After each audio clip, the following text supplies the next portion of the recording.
Last week, I let AI build me a house of cards, literally.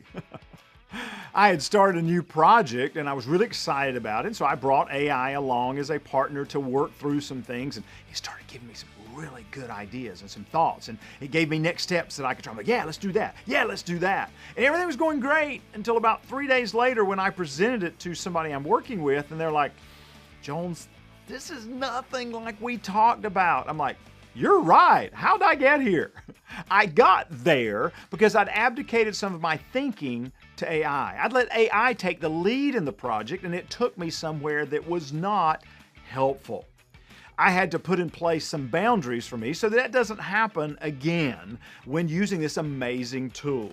Here are the 3 boundaries that I use now to make sure that AI doesn't take away my thinking ability. Number 1 is to think first, ask second. Think first, ask second.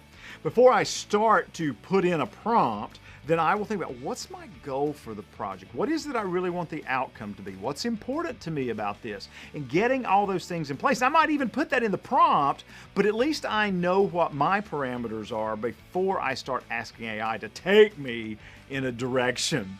The second boundary for me is to pause before the next prompt.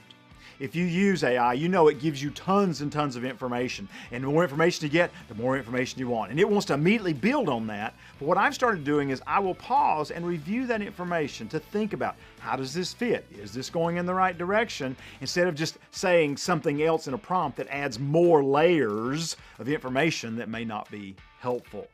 The third boundary I have in place is, does it sound like me?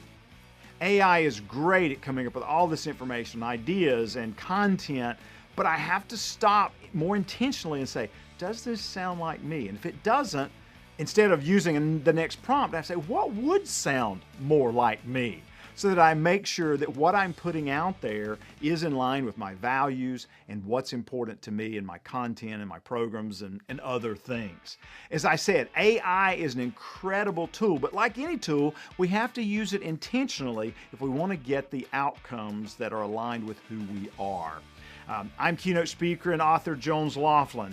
Make it a week where you don't let AI build you a house of cards. Thanks for spending a few minutes with me today in the Jones Zone.